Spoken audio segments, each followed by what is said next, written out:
शिक्षा के नाम पर लूट, कोरोना काल को लोग समझ रहे हैं अवसर।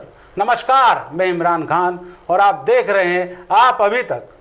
आज हम बात करेंगे सीबीएसई ऑनलाइन स्कूल के नाम पर एक ऐसी फेसबुक पोस्ट की जो आपकी स्क्रीन पर दिखाई दे रही है, जिसमें सीबीएसई का लोगो लगाया हुआ है और एफबी विज्ञापन के अनुसार सीबीएसई ऑनलाइन स्कूल पर 50% फीस की बचत का आश्वासन दे रहे हैं। वही बचत पे 100% पढ़ाई और 0 रिस्क बताया जा रहा है, जो कि बिल्कुल फर्जी है। और वहीं सबसे बड़ी बात, ये स्कूल सिर्फ 10वीं तक है। जब हमारे आदमी ने इनसे बात करी तो आप देखें किस तरीके से ये 12वीं के एग्जाम दिलाने को भी कह रहे हैं। और सबसे बड़ी बात, बिना टीसी के ये 11वीं में एडमिशन कराने की बात कर रहे हैं, जबकि सीबीएसई अगर किसी को भी परमिशन देता है तो वो सिर्फ उस राज्य तक सीमित होती है, जबकि ये कर्नाटक के अंदर बना हुआ है। कर्नाटक के शहर विजयनगर का स्कूल है और वहाँ से ये उत्तर प्रदेश के बच्चों को ले रहा है। ये एक बहुत बड़ा घोटाला साबित हो सकता है। और वहीं हमारे पास इसकी ऑडियो है, हम आपको सुनाते हैं किस तरीके से वो पेरेंट्स को रिझा के स्कूल में एडमिशन कराने के नाम पर पैसे ठगने का काम कर रहे हैं। सर, विराट और माही के ना ये जो 6 बच्चे हैं ना, उनका एडमिशन ले सकते हैं क्या? नहीं, मेरे को 8 बच्चे एक साथ कराने हैं अपने। हम 3 भाई हैं, हमारे बच्चे हैं 3 भाइयों के ना। 3 भाइयों के 8 बच्चे हैं, तो हमको सब एक साथ ही कराने हैं। ओके, ठीक है। मैं एक बार सीबीएसई के कंसर्न पर्सन से एक बार बात करके देखती हूँ। आप एक बार देख लीजिए। 9th और 11th की। हाँ, एक बार बिना टीसी के कर सकते हैं। आप एक बार बात कर लीजिए, अगर हो जाए तो मुझे कंफर्म कर देना, मैं करा देता हूँ। Okay sir, fine. सर, आपको फीस स्ट्रक्चर के बारे में बता दिया था? हाँ, वो भेज दिया था उन्होंने मेरे को। सारी 11वीं तक की फीस स्ट्रक्चर भेजी थी क्या? 11वीं का अलग है क्या? मुझे तो 38,000 रुपये 38,000 ईयरली बताया था। 11th का ज्यादा है? हाँ सर। 11th का कितना है? इसी नंबर पे व्हाट्सएप पर है क्या? हाँ जी, हाँ जी, हाँ जी। तो उसने बोला कि अगर आपके पास मार्क्स कार्ड है प्रीवियस ग्रेड की, यानी कि ग्रेड 9 और ग्रेड 10 की, ग्रेड 8 और ग्रेड 10 की मार्क्स कार्ड है, और किड्स का बच्चे का आधार कार्ड अगर है तो एडमिशन दे सकते हैं, उसने बोला। मार्क्स चाहिए ना, रिजल्ट कार्ड चाहिए ना? Marks card and Aadhaar card तो है क्या सर आपके पास? अभी तो 10th का कहाँ आया है? नहीं, बाद में तो दे सकते हैं ना? हाँ, दे देंगे। हाँ, ठीक है, तो एडमिशन दे सकते हैं सर। टीसी की जरूरत तो नहीं रहेगी ना? क्या सर? टीसी तो नहीं चाहिएगा? टीसी नहीं चाहिए होगा सर, क्योंकि ये आप गाजियाबाद से है ना, तो ये बैंगलोर का स्कूल है, तो हम दे सकते हैं। अगर कर्नाटका में कोई स्कूल से एडमिशन देना है तो वो डिफिकल्ट है। अब गाजियाबाद से, इसलिए आसान होगा सर। अच्छा, सिर्फ मार्क्स कार्ड और बच्चे का आधार कार्ड। जी जी। तो अपना अगर है तो रजिस्ट्रेशन करवा सकते हैं। आपका स्कूल कौन सी क्लास तक है में? 12th standard sir. 12th तक है? Nursery to 12 sir. अच्छा, एक्चुअली मुझे ना सीबीएसई में आपका 10th तक दिखाई दे रहा था। नहीं सर, हमारे यहाँ ग्रेड 12 तक का है सर। ग्रेड 11, 12 में साइंस, सिर्फ साइंस, कॉमर्स, आर्ट्स नहीं है। नहीं, अभी एप्लीकेशन नंबर नहीं मिला क्या आपको समझ से सीबीएसई से आपका 12th तक का? हाँ, 830913। वो तो 10th दिखा रहा उसमें खाली। नहीं सर, ये रमनश्री स्कूल का सीबीएसई एफिलिएशन नंबर है, और रमनश्री स्कूल में कॉलेज तक है सर, डिग्री तक है सर। हमारे एओएल में सिर्फ 12वीं तक सर। 8th क्लास के बच्चे का मालूम कर लेता हूँ, रिजल्ट कार्ड लिया नहीं ना मैंने अभी, फिर मैं आपको कॉल करता हूँ। ओके, टीसी नहीं चाहिए, मार्क्स कार्ड और आधार कार्ड है तो चलेगा। ठीक है, ठीक है, ठीक है। Okay fine. Okay. CBSE online school देश भर में ऑनलाइन स्कूल चलाने का दावा कर रहा है। इस दावे के नाम पर अभिभावकों को लूटने का काम हो रहा है। इसी पर खास चर्चा करने के लिए हमारे साथ मौजूद हैं ऑल स्कूल पेरेंट्स एसोसिएशन के अध्यक्ष शिवानी जैन और राष्ट्रीय महासचिव सचिन सोनी। सीबीएसई का जो घोटाला है, जो ये फर्जी बताया जा रहा है, ये मैडम आपको कैसे पता चला? क्या है ये मामला? ये पूरा मामला जो है फेसबुक के ज़रिए जो है इसका प्रचार किया जा रहा था। फेसबुक पे सीबीएसई ऑनलाइन स्कूल इस तरह से एक ऐड आई जा रही थी जिसमें कहा गया था कि ये सीबीएसई स्कूल है, इसमें जो है ट्रेन टीचर्स पढ़ाएंगे, शिक्षा देंगे, बच्चों को पढ़ाएंगे और इसमें आप लोग जो है 50% की फ़ीस जो है अपनी बचा सकते हैं 100% लर्निंग के ऊपर। बहुत से अभिभावकों ने, देश भर के अभिभावकों ने इस पे हमें सवाल किया कि ये क्या सीबीएसई ने ऑनलाइन क्लासेस चालू की है, क्या हम अपने स्कूल से बच्चों को निकाल दें और उस सीबीएसई स्कूल जो ऑनलाइन क्लासेस चालू कर रहा है उसमें हम बिठा दें। इसकी पूरी जानकारी करने के लिए हमने खुद वहाँ अप्रोच किया, हमने ऑनलाइन जो है उनका फॉर्म भरा, उनको अप्रोच किया। जैसे ही जवाब दिया तो हमारे पास व्हाट्सएप के ज़रिए से उन्होंने हमें अप्रोच किया। उन्होंने हमसे पूछा कि आप कितने बच्चों को पढ़ाना चाहते हैं, क्या है। हमने जब उनसे कहा कि हम गाज़ियाबाद के हैं। ये स्कूल कहाँ पर है मैडम? ये स्कूल जो है ये रमना श्री स्कूल जो है वो कर्नाटका के बेंगलोर सिटी में है और मामला इतना बड़ा है कि बेंगलोर का एक सीबीएसई पूरा भ्रमित कर रहा है। जो सीबीएसई भारत सरकार चलाती है, दिल्ली से चलता, उसका पूरा लोगो इस्तेमाल कर रहा है। ये तो बहुत बड़ा क्राइम है। ये बहुत बड़ा क्राइम नहीं, बहुत बड़ा नेक्सस कह सकते हैं, एक पैसा कमाने का बहुत अच्छा जरिया आप वो कह सकते हैं ना।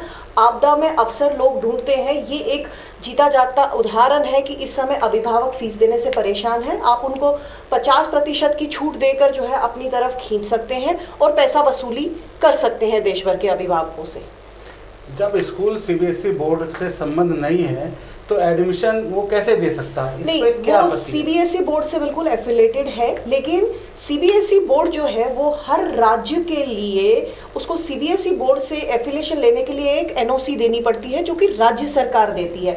यानी कि बेंगलोर में अगर कोई सीबीएसई स्कूल है तो वो सिर्फ उसी शहर के बच्चों को पढ़ा सकता है, ना कि दूसरे शहर के, पूरे देश के बच्चों को पढ़ा सकता है। ये कानूनन जुर्म है, आप बच्चों के भविष्य के साथ खिलवाड़ कर रहे हैं, जिसका संज्ञान आते ही हमारी एसोसिएशन ने जो है सीबीएसई को एक पत्र के जरिए एक शिकायत की और उनको बताया कि इसमें सख्त से सख्त कार्रवाई होनी चाहिए। हमारे साथ एसोसिएशन के महासचिव सचिन सोनी भी हैं, उनसे पूछेंगे कि इस स्कूल पे क्या कार्रवाई होनी चाहिए। नमस्कार खान साहब, धन्यवाद। देखिए, ऑनलाइन जो क्लास चलाने का मकसद सरकार का था, क्योंकि आपदा का समय आया है, इसमें लोग बच्चों की पढ़ाई प्रभावित ना हो, इसलिए सरकार की तरफ से डिसीजन लिया गया कि ऐसे बच्चों को ऑनलाइन पढ़ाई कराई जाए जिससे कि पढ़ाई उनकी लगातार जारी रहे। लेकिन इसमें ऑनलाइन क्लास में वही बच्चे पढ़ सकते हैं जिनका कि स्कूल के अंदर एडमिशन हुआ है। अब एक ऐसा नेक्सस निकल के आया है जो कि ऑनलाइन क्लास के नाम पर पूरे देश को अपने यहाँ पढ़ाने के लिए बता रहा है कि भी हमारे यहाँ से आप ऑनलाइन क्लास लो, हम आपके बच्चों को सुरक्षित क्लास देंगे, तो जो कि पूरी तरह गलत है। अब हम लोगों ने इसके लिए सीबीएसई में शिकायत करी है। अगर वहाँ से कुछ नहीं होता तो हो सकता है शायद हमें कोर्ट भी जाना पड़े इसके लिए। कुल मिलाकर ये जो फोर्जरी है और इसके खिलाफ एक बड़ी कार्रवाई होनी चाहिए। नहीं, ये मामला तो कर्नाटक का है। उत्तर प्रदेश सरकार ने उन मुद्दों को ख़त्म कर दिया है जिनका उपयोग स्कूलों में नहीं हो रहा है। सरकार के आदेशों से आप लोग कितना संतुष्ट हैं? देखो, 2020 में कोरोना आया था और जब से स्कूलों की क्लास नहीं चल रही, स्कूलों को जाके क्लास नहीं हो रही और केवल ऑनलाइन क्लास कराई जा रही है। हम लोगों की लगातार मांग थी कि ऑनलाइन क्लास के आधार पर फ़ीस का निर्धारण होना चाहिए।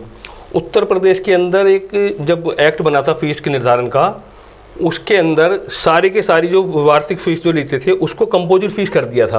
अब पता नहीं कितनी ट्यूशन फीस है, कितने वो बस की तो अलग है, कितने ट्यूशन फीस ले रहे हैं, कितने वो लैब के ले रहे हैं, कितने लाइब्रेरी के ले रहे हैं, किसी कोई जानकारी नहीं थी। हम लोगों ने ऐसे जो है, हम कई स्कूलों से हम पेरेंट्स हमसे संपर्क में थे, तो हमने उसको निकाला कि आखिर ऐसे कितने मद हैं जो कि हम स्कूल उनका उपयोग में नहीं ला पा रहा। तो करीब 47 मद ऐसे निकले जो कि स्कूल उनको यूज नहीं कर रहा है। इसकी हमने मुख्यमंत्री जी को शिकायत करी थी पिछले साल ही। अब जो 20 तारीख को 20 मई में जो शासनादेश निकला है, उसके आधार पर स्कूलों को, जो 20 मई को एक शासनादेश निकला है, उसमें ऐसे मदों को जो कि स्कूलों द्वारा उपयोग में नहीं लाया जा रहा है, उनकी फ़ीस उन्होंने कहा है कि आपको नहीं लेनी। मैं समझता हूं कि ये पेरेंट्स को एक बड़ी राहत देने वाला काम है। अगर वो 47 हेड ख़त्म हो जाते हैं तो हम लोगों की मांग पूरी होगी। लेकिन आपको लगता है कि इस हिसाब से स्कूल वाले मान जाएंगे? क्योंकि फ़ीस तो पूरा ले रहे हैं, अभी तक रिजल्ट उन्होंने 10वीं का दिया नहीं है और पेरेंट्स पे पूरा दबाव है फ़ीस लेने का। बच्चों को नई क्लास में बैठा नहीं जा रहा, ऑनलाइन उन्हें जोड़ा नहीं जा रहा।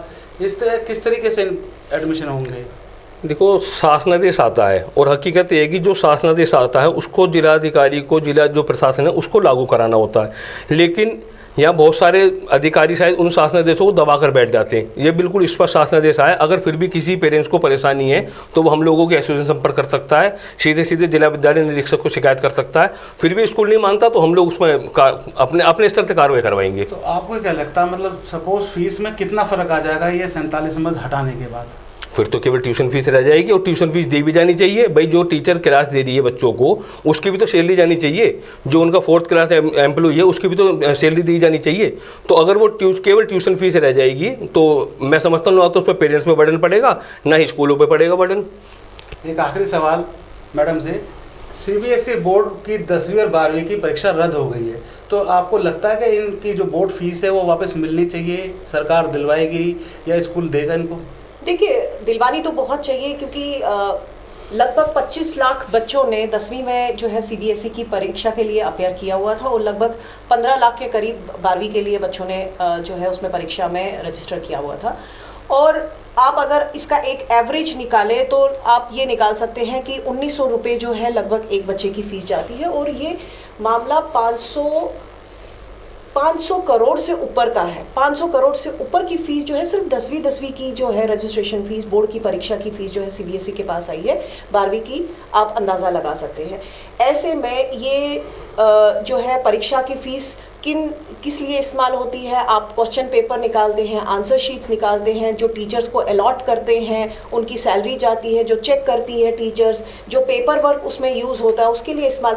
लेकिन अभी की सिचुएशन ये है कि इसमें से किसी भी चीज़ का प्रयोग में नहीं लाया, कोई पैसा नहीं गया।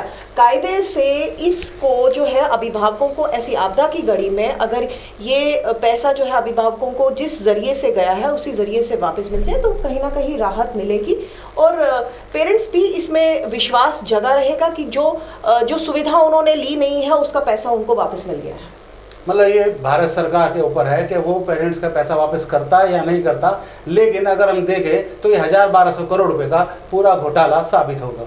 देखिए, इसके लिए हमने एक RTI भी CBSE पे लगाई हुई है। अभी उसके जो जवाब का हमें इंतज़ार है, उसके बाद ही हम आगे की कार्रवाई करेंगे, और ज़रूर इसमें हम HRD या अगर हमें कोर्ट के पास भी दरवाज़ा खटखटाना पड़े तो हम ज़रूर जाएंगे।